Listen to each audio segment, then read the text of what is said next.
mu mitima yacu nubwo abahanuzi bashaka ko twizeza ibyiza, ariko mu mitima yacu tuzeza ko hari ikintu kitagenda. Ubumenyi bushingiye ku kumenya ubushake bw'Imana bwaramushidikanyije hejuru y'abahanuzi 400 bamubwiye. Umuhanuzi umwe atuma agenda yiyoberanije mu ntambara, umwami ugenda mu ngabo yiyoberanije kandi ari we mugaba.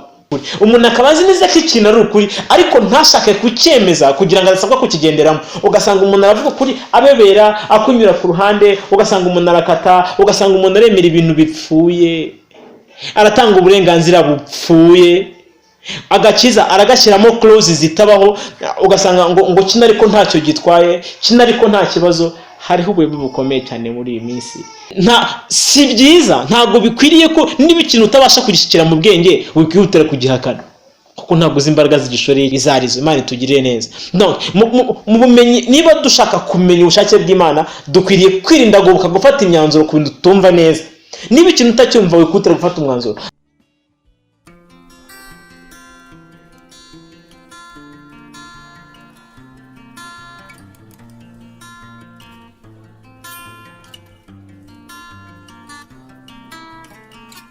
Turagushimiye Mwami Yesu kuko ufite umugambi mwiza kuri twebwe wo kuduhishurira ubushake bwawe, kandi ibyo warabikoze ndetse uzakomeza kubikora, kuko akari ku mutima wawe nuko abantu bose bakizwa. Ndabisubiramo, akari ku mutima wawe nuko abantu bose bamenya ukuri, kugira ngo hatagira n'umwe warimbuka. Nuko ubuntu bwawe bushurira ijambo ryawe kugira ngo tumenye ibyo dushaka mu izina rya Yesu, amen.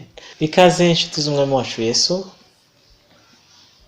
Ndabizi neza ko mukundwa nawe, niyo mpamvu nkunda gutangiza iryo jambo, kuko urwo rukundo rwagaragajwe ubwo yitangaga.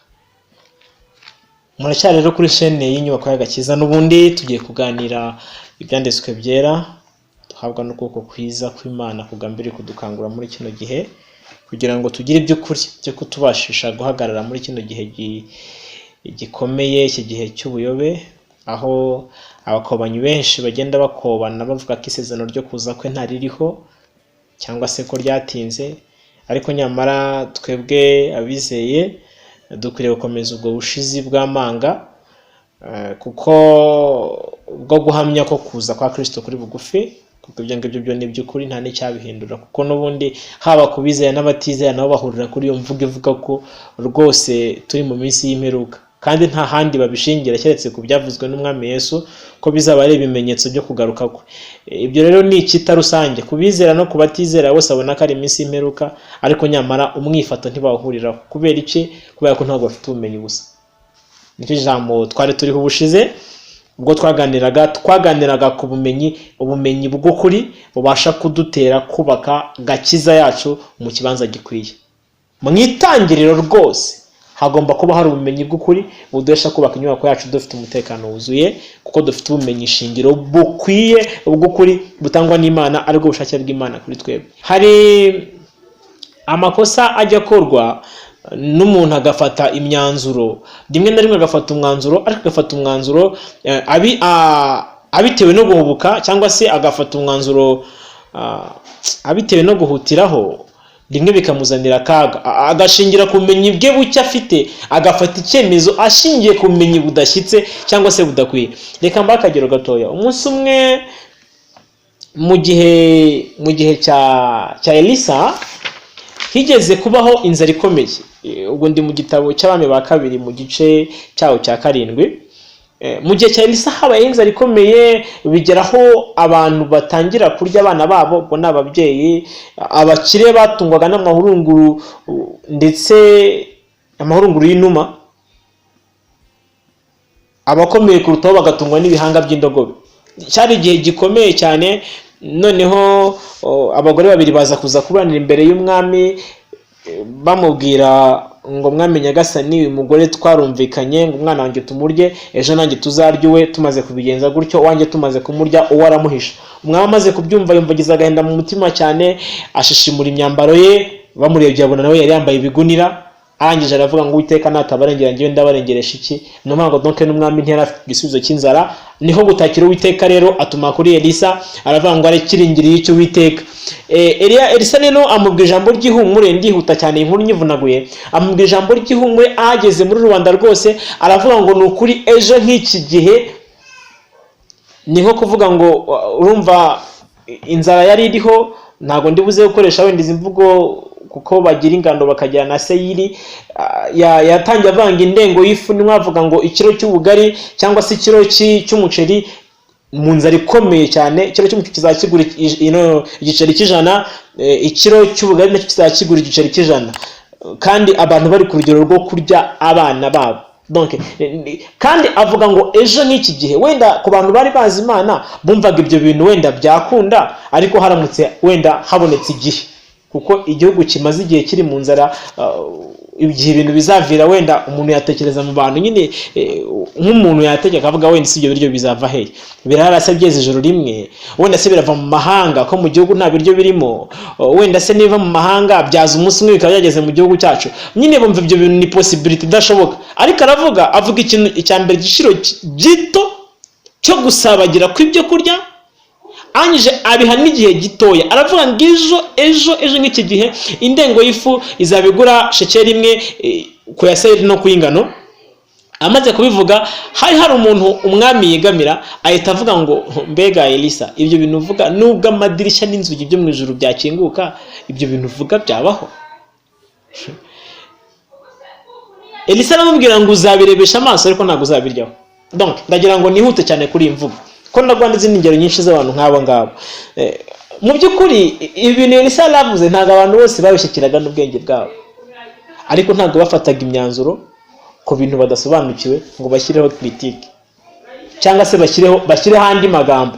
Uyu muhungu rero ubumenyi bwe bukeya bwo kutabasha kwakira ijambo ry'Imana bwamuzaniye gupfa, kandi abitewe no guhubuka agafata icyemezo kumenye budahagije.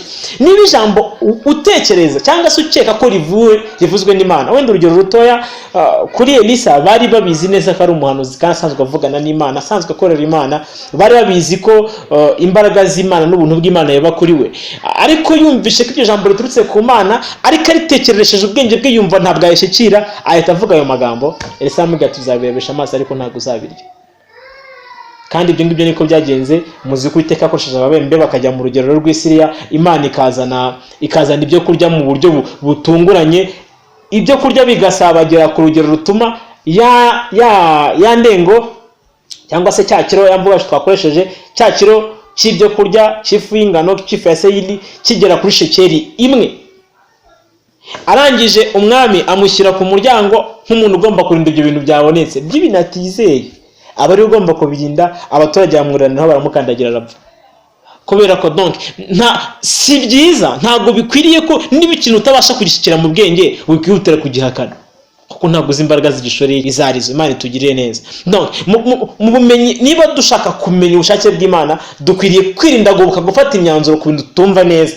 Niba ikintu utacyumva wikihutira gufata umwanzuro. Ndaguha urundi rugero rw'umuhanuzi witwa Sedekiya mu gihe cya Yeremiya. Byari mu gihe gikomeye cyane ubwo Yeremiya yahanuraga amagambo akomeye ayabwira umwami Sedekiya, amubwira ko agomba kwiha umwami wa Babuloni, kuko Imana yashimye ko amahanga yose agendera munsi y'ubutware bwe.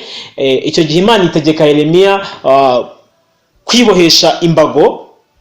Ni mu gice 28 cya Yeremiya. Amutegeka ni umuhanuzi witwa Hananiya. Amutegeka kwibohesha imbago z'ibiti, ngagende abwire umwami w'Abayuda n'ibikomangoma ko uko nguko imbago zimufashe ari nako Imana yashyize ibihugu byose mu buretwa bwa Nebukadinezari, ko umwami w'Abisirayeli akwiriye kwitanga. Mu yindi mvugo, ahageze rero nk'abantu bari bahari, hari undi muhanuzi nyine wakomoka mu gitambyi nawe, kubera nyine hari abahanuzi bakora ayo makosa, Imana n'ubuntu bwinshi bagiye neza ukore ku mitima yabo, ashaka gushyeshya umwami. Iyo nkuru yuko umwami akwiriye gucishwa bugufi munsi y'ubutware bw'undi mwami, undi muhanuzi aravuga ati no, iyo ntabwo biturutse ku Uwiteka. Uwiteka aravuze ngo izi mbago azikura arazifata, arazivunagura, zikuye mu ijosi rya Yeremiya. Amaze kuzivunagura aravuga ngo mu myaka 2 uko nguko izi mbago nzivunaguye, Uwiteka aravuze ngo nikazavunagura uburetwa bwa Babuloni bwa Nebukadinezari hejuru y'amahanga yose.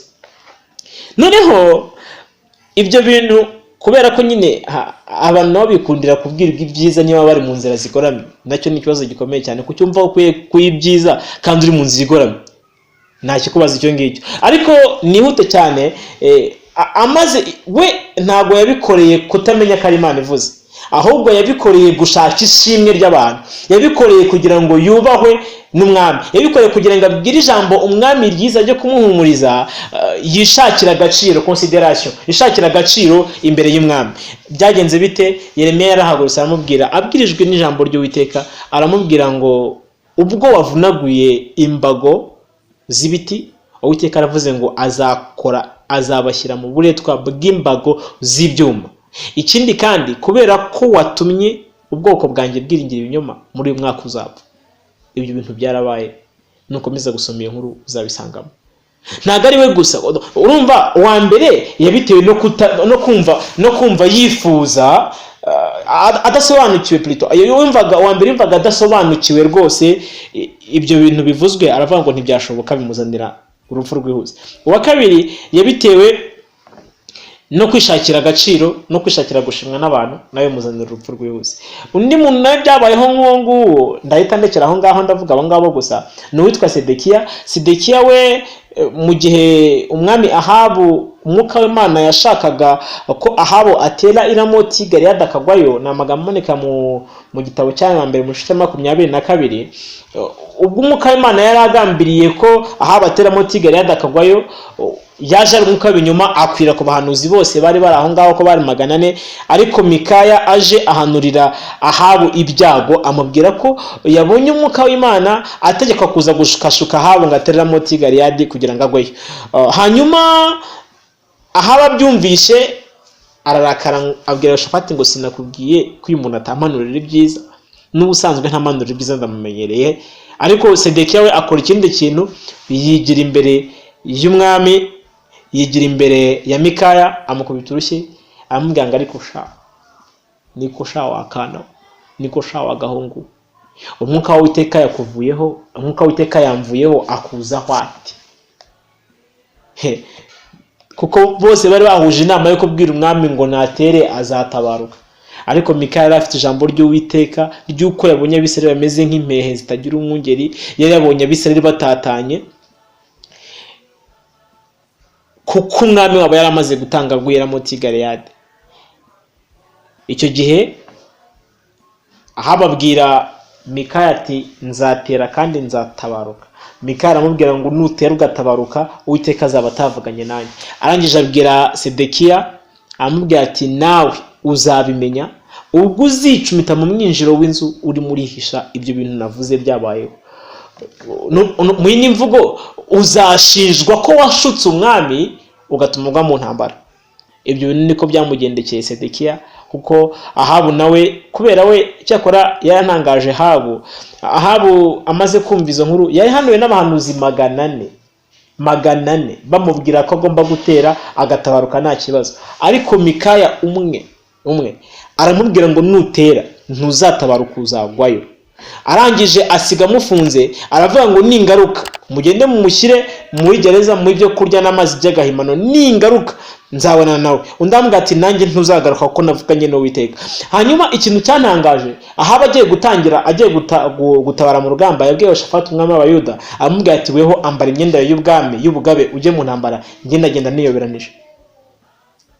Ni ukuvuga ngo Ahabu mu mutima we, nubwo yahanuriwe n'abantu benshi kazagira ishya n'ihirwe, ariko mu mutima yari abizi neza ko iryo shya n'ihirwe yizezwa n'abo bantu atararikwiriye. Mu yindi mvugo, yari azi umutima we kuruta abahanuzi babikubwira cyangwa se ayamubwira.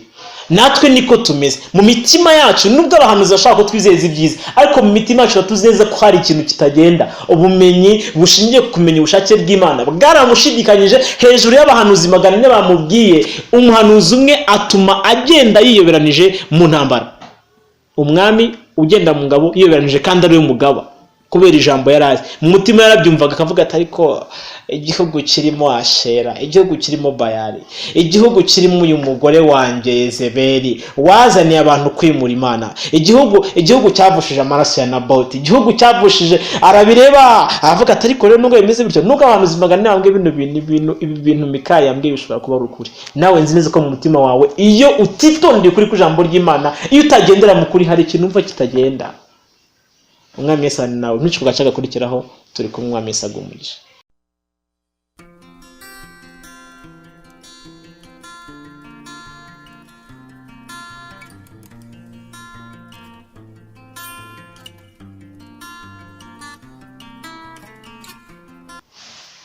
Twagarutse inshuti mukundwa, ukundwa n'Umwami wacu Yesu.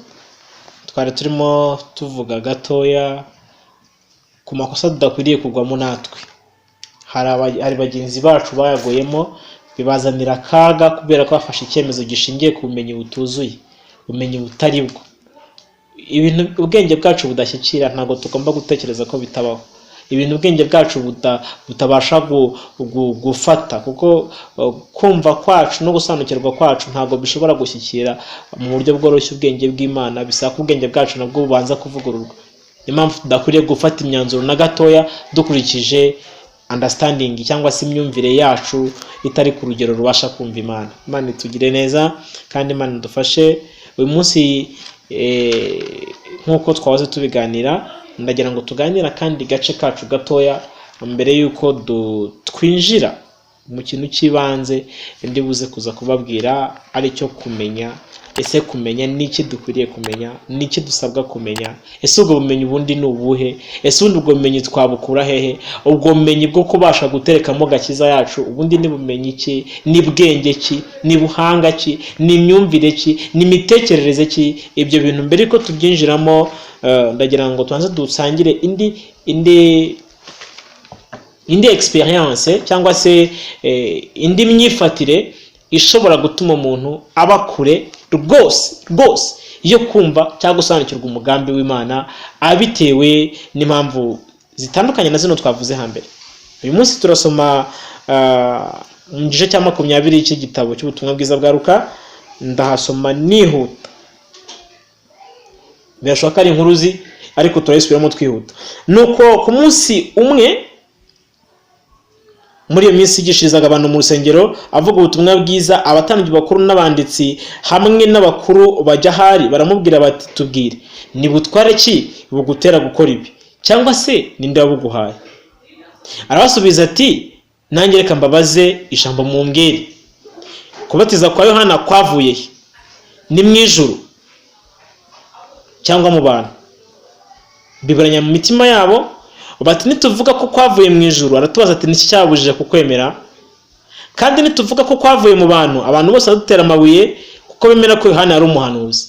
Nuko baramusubiza bati, bamusubiza yuko batazi aho kwavuye. Yesu arababwira ati, nuko rero nanjye simbabwira ubutware buntera gukora ibyo ubwo ari bwo. Hano ni ubumenyi bano bantu bari baje kwaka Umwami Yesu.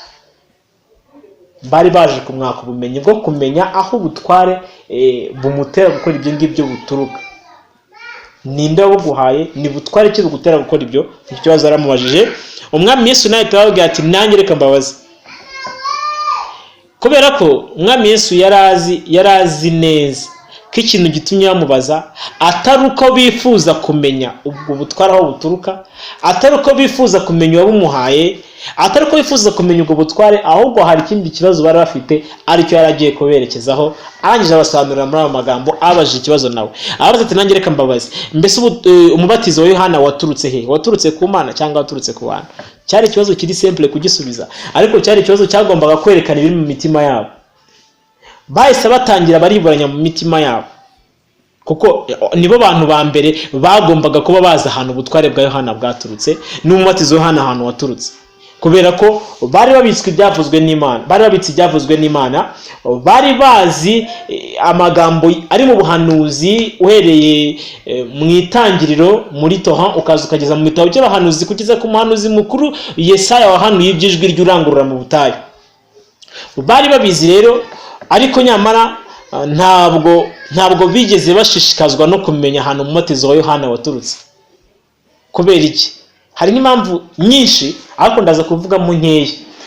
Impamvu ya mbere ntekereza yatumye badashishikazwa no kumenya ahantu umubatizo wa Yohana waturutse, nubwo babonaga ko umubatizo ushaka kuba ari ukuri bakurikije ibyanditswe byera, hari impamvu yatumye batimbika ngo bashaka kumenya aho by'ukuri ibyo bintu byaturutse. Impamvu ya mbere nuko Yohana yigishaga imbabazi z'Imana ariko zidatanze ibitambo, kuko izina rye risobanura Imana igira ubuntu n'ubundi. Ni ukuvuga ngo niwe muntu wa mbere watangiye avuga ibintu by'ubuntu bw'Imana, gutsindishirizwa k'umuntu kudaturutse ku mpongano y'igitambo, ahubwo turutse ku Mana igira ubuntu. Umuntu yasanga Yohana akatura ibyaha bye, akabatizwa, akagirirwa ubuntu n'Imana. niko misiyo ya Yohana yari imeze, kuko yaraje gutegurira abantu iby'Imana igira ubuntu izatanga impongano y'ibyaha bidaturutse ku mirimo cyangwa se ku mapfizi n'amasekurume y'intama. Donc ibyo rero ubwo butumwa bwa Yohana bwari buje busa nk'ubuje gukuraho umurimo wabo usanzwe, umurimo w'uko bigishaga abantu ibyo kwitonda no gukomeza amategeko, ndetse bakanababwira ibyo kubona imbabazi ari uko habonetse ibitambo. Ngira ngo muzi ko n'isoko, nanjye ngise isoko, n'inzu y'Imana bari barayihinduye isoko kubera impamvu zo kubona indamu. Ni ukuvuga ngo bari barashyizeho business ivuga ngo ntabwo ari ngombwa ko umuntu avunika azanye itunga rikuye kuri ngo nangiza najya ni Yerusalemu aze kuza kwangirwa igitambo, ngo nuko wenda amaba yapfutse cyane niwe cyagize inenge mu nzira. Si ngombwa ko umuntu avunika, ahubwo umuntu azajya agurira ituro mu nzu y'Imana, aze agura inyamaswa ikiri nshyashya abone kujya kuyitamba. Ibyo bintu byari business, kubera ko niba n'urugero waguze inuma y'intungura ukayigura mu iduka ryabo ukayijyana kuyitamba, ntabwo ashaka kubwira ko iyo numa ifite inenge kubera ko yayiguze mu iduka rye. Ni ukuvuga ngo niyo ubundi ibyatumaga inuma yapfuka amababa yagira gute, ibyatumaga igitambo kiba disqualifié, gikurwamo, kitemerwa, ntabwo byitabwagaho kubera ko biri mu iduka ryabo. Uwo ni umutego wa mbere. Uwa kabiri, gutamba ibitambo muzi ko byari ibiryo by'abatambyi, ibyo ntabwo nirwa mbitindaho. Ubutumwa Yohana yarazanye bwari ubwo gukura amata ku munwa bakihurira n'Imana bwite. Iyo ni impamvu ya mbere yagombaga gutuma badashishikazwa, kubera urukundo bakundaga impiya, kubera urukundo bakundaga inyungu zabo, byatumye badashishikazwa no kumenya ukuri. Iyo niyo ya mbere. Kandi no muri iyi minsi nimvuga kumenya byerekeranye n'agakiza, nawe urasanga izo ngingo ushaka gusanga ujya amakosa nk'ayo ngayo, ukaba utifuza kumenya ukuri ubitewe no kuwifuza inyungu zawe zitabangamirwa, inyungu z'imikorere, inyungu zo mu kazi, inyungu zawe usanzwe ubona ukumva utifuza ko zibangamirwa. Ibyo ni ikosa rya mbere ryabateye.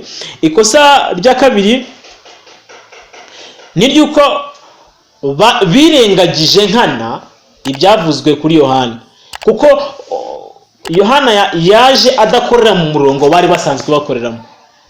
Kuko umurongo w'igitambyi kwa Zakariya avuka, abakuru muri bo barabibonye, ubuhanuzi se yavuze kuri we, uburyo yamaze amezi yuko ari 9 Zakariya atavuga, akavuga ku munsi wa 8 umwana amaze kuvuka, akavuga amagambo y'ubuhanuzi, akaba akaza mu muhanuzi w'isumba byose. N'imibereho ya Yohana yo kubaho atarya atanywa, yirira ubuki bw'ubuhura, yirira